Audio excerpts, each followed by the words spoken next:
Hi hello ನಮಸ್ಕಾರ friends. ಕೊನೆಗೂ ಶ್ರೀಶೈಲಕ್ಕೆ ಹೊರಡೋ ದಿನ ಬಂದೇ ಬಿಡ್ತು. ಬೆಳಗ್ಗೆ ಎದ್ದು ಸ್ನಾನ ಮಾಡಿಕೊಂಡು ದೇವ್ರ ಪೂಜೆ ಮಾಡಿಕೊಂಡು ಮನೆಯವ್ರಿಗೆಲ್ಲ ಬಾಯ್ ಹೇಳಿ, ನನ್ನ ದೊಡ್ಡ ಮಗಳು ಚಿಕ್ಕ ಮಗಳು ಆಲ್ರೆಡಿ ಎದ್ಬಿಟ್ಟಿದ್ರು. ಅವ್ರಿಗೆ ಬಾಯ್ ಹೇಳಿ ಅಪ್ಪನಿಗೆ ಬರ್ತೀನಿ ಅಂತ ಹೇಳ್ಬಿಟ್ಟು ನನಗೆ ನಮ್ಮ ವೈಫು ಎದ್ದು ಪೂಜೆ ಮಾಡಿದರು. ಅವ್ರಿಗೂ ಬಾಯ್ ಅಂತ ಹೇಳಿ ಮನೆಯಿಂದ ಹೊರಟು ಬಂದೆ. ನೆಕ್ಸ್ಟ್ ಬಂದಿದ್ದೆ ಆಂಜನೇಯ ಸ್ವಾಮಿ ಟೆಂಪಲ್ಗೆ. ಬಂದು ಆ ಪೂಜಾರಿ ತಾತನವರು ಆಲ್ರೆಡಿ ಪೂಜೆ ಮಾಡ್ತಾಯಿದ್ರು. ನಮ್ಮೂರಿಂದ 40ರಿಂದ 50 ಭಕ್ತರು ಇವತ್ತು ಪಾದಯಾತ್ರೆಗೆ ಹೋಗ್ತಾರೆ. ಸೊ ಎಲ್ಲರಿಗೂ ಆಂಜನೇಯ ಸ್ವಾಮಿ ಟೆಂಪಲ್ ಹತ್ರ ಊರಿನ ಗ್ರಾಮಸ್ಥರು ಅನ್ನದಾಸೋಹ ಮಾಡಿದರು. ಮೊದಲು ನಮ್ಮೂರಿಂದನೇ ದಾಸೋಹ ಅಂದರೆ ಸ್ವಲ್ಪ ಉಪಹಾರ ತಗೊಂಡು ಪಾದಯಾತ್ರೆ ಸ್ಟಾರ್ಟ್ ಮಾಡಿದ್ವಿ. ಅಷ್ಟೊತ್ತಿಗೆ ಯಾರು ಬಂದಿರಲಿಲ್ಲ, ನಾವು ಅವರು ಬಂದಿದ್ವಿ. ಅಲ್ಲಿಂದ ಸ್ವಲ್ಪ ಸ್ವೀಟು ರೈಸು ಎಲ್ಲ ಪ್ರಸಾದ ತಗೊಂಡು ಅಲ್ಲಿಂದ ಪಾದಯಾತ್ರೆ ಸ್ಟಾರ್ಟ್ ಮಾಡಿದ್ವಿ. ಹಾಗೆ ದೇವಸ್ಥಾನ ಮುಂದೆ ನಾವು ಬಂದಿದ್ದ ನೀನೇನೇ ಊರಿಂದ ಬಂದಿದ್ದ ಅವ್ರ ತಮ್ಮನು ಅವ್ರ ಅಜ್ಜಿಗಳಲ್ಲಿದ್ದ ಇಷ್ಟು ದಿನ. ಇವಾಗ ಬಂದ ಹಾಗೂ ಒಂದು ಬಾಯಿ ಆಯಿತು ಅಂತ ಬಾಯಿಲಿ ಅಲ್ಲಿಂದ ಹೊರಟು ಬಂದ್ವಿ. ರಂಗದಾಳ್ ಕ್ರಾಸ್ ಆಗನೇ 3 ಜನನೇ ಬಂದ್ಬಿಟ್ಟು ಅಲ್ಲಿ ಕಲ್ಲಂಗಡಿ ಹಣ್ಣು ಕೊಡ್ತಾಯಿದ್ರು ಹೋಗುವಂಥ ಪಾದಯಾತ್ರೆ. ಅವರೆಲ್ಲರೂ ನಮ್ಮೂರವರೇ. ಇನ್ನೂ ನದಿ 1 ಕಿಲೋಮೀಟ್ರ್ ಇದೆ. 1 ಕಿಲೋಮೀಟ್ರು ವಾಕ್ ಮಾಡಿದ್ರೆ ತುಂಗಭದ್ರಾ ನದಿ ಬರುತ್ತೆ. ಅದು ಕ್ರಾಸ್ ಮಾಡ್ಕೊಂಡು ಹೋದರೆ ಅವ್ರನ್ನ ತೋರಿಸ್ತೀನಿ ನಿಮಗೆ. Stay tune. ಇವರೇ ಬೇಟಪ್ಪಗೌಡ ಫ್ಯಾಮಿಲಿಯವರು.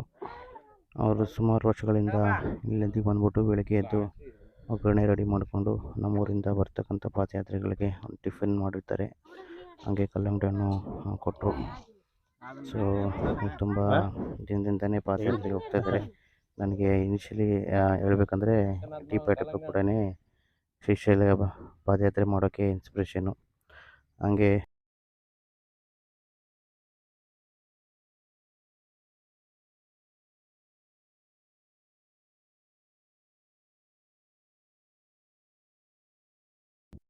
ಈ ಸಲ ನದಿಯಲ್ಲಿ ನೀರಿತ್ತು.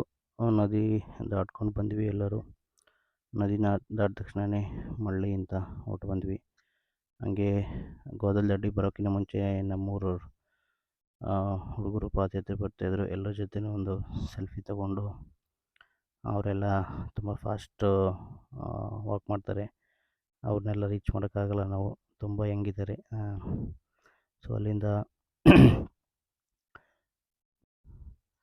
ಮಳ್ಳಿಯಿಂದ ಗೋದಲದಡ್ಡಿ ಬೆಟ್ಟನ ಕಾಲ್ದಾರಿಯಲ್ಲಿ ನಡ್ಕೊತ ಕ್ರಾಸ್ ಮಾಡ್ಕೊಂಬಂದ್ವಿ. ಆಲ್ಮೋಸ್ಟ್ ಅಲ್ಲಿ ಗೋದಲದಡ್ಡಿ ಆಲ್ವಿನ ಕ್ರಾಸ್ ಮಾಡಿಕೊಂಡು ಬಂದು ನೆಕ್ಸ್ಟು ಆಲ್ವಿ ಆಗಿ ಒಂದು 6ರಿಂದ 7 ಕಿಲೋಮೀಟ್ರು ಕಂಟಿನ್ಯೂಸ್ ಆಗಿ ಬಂದ್ವಿ. ಅದಾದಮೇಲೆ ಅಲ್ಲಿ ಸ್ವಲ್ಪ ಮಜ್ಜಿಗೆ ಕುಡಿದ್ವಿ. ಆಲ್ವಿ ದಾಟಿದ ಮೇಲೆ ನಾವು ಜಸ್ಟ್ ಟಿಫಿನ್ ಮಾಡಿ ಹೋಗ್ತಾ ಇದ್ದೀವಿ. ಹಳೆ ಬಂಡಿ ಗಡ್ಡೆ ಅಂತ ಬರುತ್ತೆ ಅಲ್ಲಿ. ಕೋಲಂಪೇಟೆ ದಾಟಿದ ಮೇಲೆ ಅಲ್ಲೇ ಒಂದು ತೋಟದಲ್ಲಿ 1-2 ಅವರು ರೆಸ್ಟ್ ತೊಗೊಂಡ್ವಿ. ನಮ್ಮ ಶ್ರೀನಿವಾಸ ಮಾವಿಗೆ ನಿದ್ದೆ ಬಂದಿಲ್ಲ ಅಂತ ಕಾಣುತ್ತೆ. ನನಗೂ ನಿದ್ದೆ ಬಂದಿಲ್ಲ, ಆದರೂ ಸ್ವಲ್ಪ ಹೊತ್ತು ರೆಸ್ಟ್ ತೊಗೊಂಡೆ. ಅದಾಗಿ ಹಾಗೆ ಎದ್ಬಿಟ್ಟು ಡೈರೆಕ್ಟಾಗಿ ಮತ್ತೆ ಹೇಳೋಣಂತೇಳಿ ನಮ್ಮ ಗೋಡ ರೆಡಿಯಾಗಿ ಬಂದ, ಮಾವನೂ ರೆಡಿಯಾಗಿದ್ದ. ನಾನು ಕಾಲಿಗೆಲ್ಲ ಶೂಸ್ ಹಾಕ್ಕೊಂಡು ಮತ್ತೆ ಸ್ಟಾರ್ಟ್ ಮಾಡಿದ್ವಿ. ನಂತರ ನಾವು ವಾಸಿಗೆ ಹತ್ರ ಬಂದ್ವಿ ನೆಡ್ಕೊಂತ. ವಾಸಿಗೆ ನೋಡ್ಬೋದು, ವಾಸಿಗೆ ಬರ್ತಾಯಿದೆ. ಇದು ಹುರ್ಕುಂದೇವಣಿಗೆ ಹೋಗೋ ರೂಟು. ನಾನು ಫಸ್ಟ್ 2 ದಿನ ವಾಸಿಗೆಯಲ್ಲಿ ಒಂದು ಬೇಕರಿಯಲ್ಲಿ ಆಮೇಲೆ 1 ಸ್ಟಾರು ತೊಗೊಂಡು ಎನರ್ಜಿ ಡ್ರಿಂಕ್ ತೊಗೊಂಡೆ. ವಾಸಿಗೆ ರೈಲ್ವೆ ಟ್ರ್ಯಾಕು ಬೆಟ್ಟ ನೋಡ್ಬೋದು. ಆಲ್ಮೋಸ್ಟ್ ಆಲು ಸುಸ್ತಾಗಿತ್ತು, ಆದರೂ ಆಗ್ತಾ ಬಂದ್ವಿ. ನಂತರ ನಮ್ಮೂರವರು ಅಂಬರೀಷ್ ಕೂಡ ಯೂಟ್ಯೂಬ್ ಚಾನಲ್ ಇದೆ ಇವ್ರದ್ದು. ಮೈಕ್ ಇಟ್ಕೊಂಡು ಸಾಂಗ್ ಹಾಕ್ಕೊಂಡು ಫುಲ್ ಎಂಜಾಯ್ ಮಾಡ್ಕೊಂಡು ಬರ್ತಾಯಿದ್ರು. ಅವ್ರದ್ದು ಒಂದು ವಿಡಿಯೋ ಇರಲಿ ಅಂತ ಕ್ಯಾಪ್ಚರ್ ಮಾಡಿದೆ.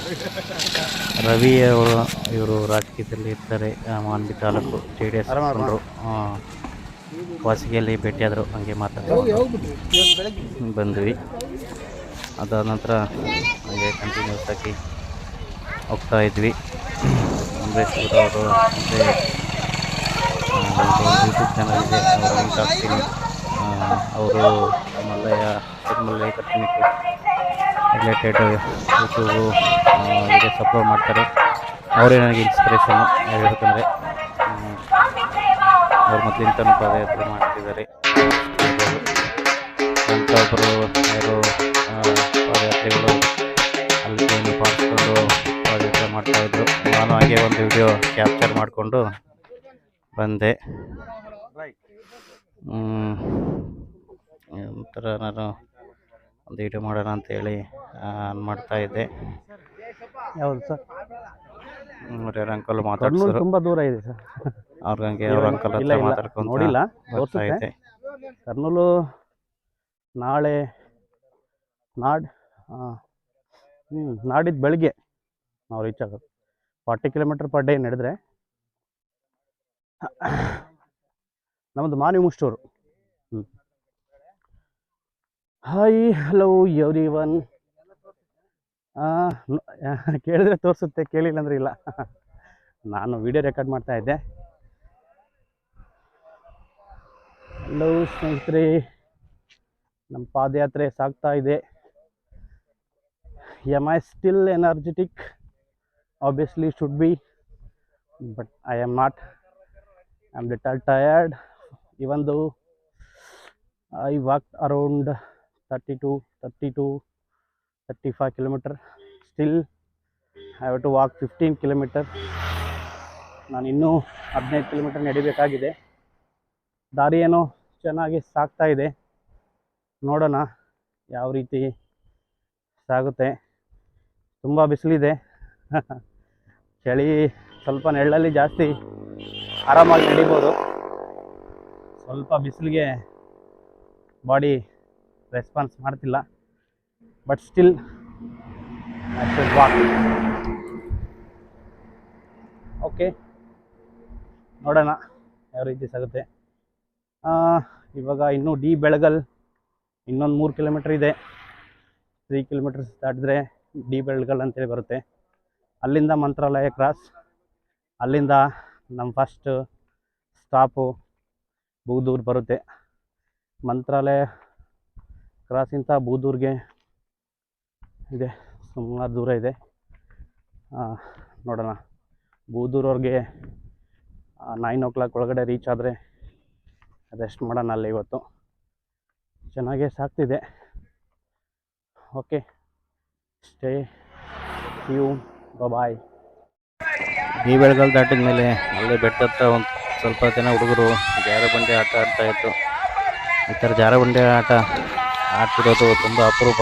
ಅದು ಬೆಟ್ಟದ ಮೇಲೆ ಆರ್ಟಿಫಿಷಿಯಲ್ ಜಾರಬಂಡಿ. ಅದು ಫುಲ್ಲು ನಾನು ವೀಡಿಯೋ ಮಾಡೋದು ನೋಡಿಬಿಟ್ಟು ಆ ಹುಡುಗರು ನನ್ನ ಕಡೆ ಕೈ ಬೀಸಿ ಹೋಗ್ತಾಯಿದ್ರು.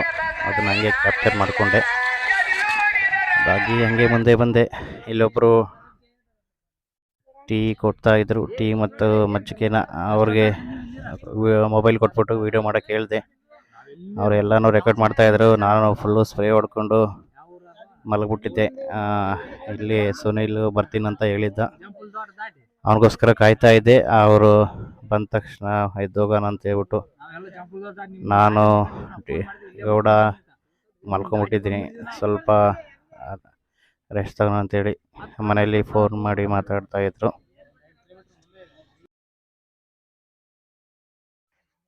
ಸುನೀಲು ಬೆಳಗ್ಗೆಯಿಂದ ಟ್ರೈ ಮಾಡ್ತಾ ಇದ್ದ ನಮ್ಮನ್ನು ರೀಚ್ ಮಾಡ್ಬೇಕಂತ ಹೇಳಿ. ಫೈನಲಿ ರೀಚ್ ಮಾಡ್ದ.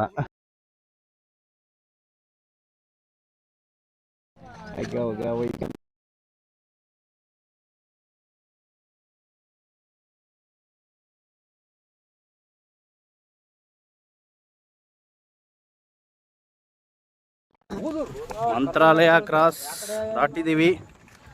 ವಿಡಿಯೋ ಕ್ಲೀನಾಗಿ ಬರ್ತಿಲ್ಲ, 7:30 ಆಗೈತೆ. ಇನ್ನು ಬೂದೂರು ಒಂದು 5 ಕಿಲೋಮೀಟ್ರ್, 5ರಿಂದ 6 ಕಿಲೋಮೀಟ್ರ್ ಇದೆ. ನಡೆದ್ಬಿಟ್ಟು ಅಲ್ಲಿ ಆಲ್ಟ್ ಮಾಡಬೇಕು. ಮಗ ಕಾಣ್ತಿಲ್ಲ, ಕತ್ಲಿದೆ. ಮಗ ಬೆಳಗ್ಗೆ ಹೊತ್ತು ಕಾಣುತ್ತೆ.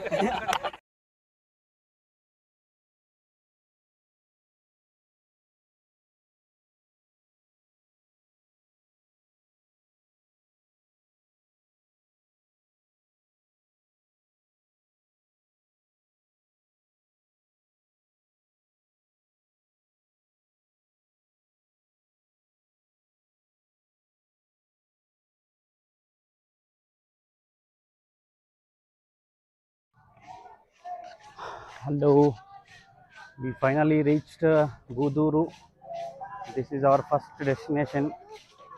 We are going to halt here. ನಾವು ಮೊದಲು ಡಾಕ್ಟರ್ನ ಹುಡುಕ್ಬೇಕು.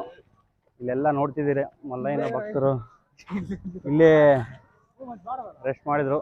ನಮ್ಮೂರವ್ರು ಇಲ್ಲೇ ಇದ್ದಾರೆ. ಮೊದಲು ನಾವು ಡಾಕ್ಟರ್ನ ಇಲ್ಲ ಡಾಕ್ಟರ್ ಹೋಗ್ಬಿಡ್ತಾರ. ಇಲ್ಲ ಬಾ ಸುನಿಲ್, ಊಟ ಇಂಜೆಕ್ಷನ್ ಚೂಚ್ಕೊಂಡು ಹೋಗ್ಬೇಕು.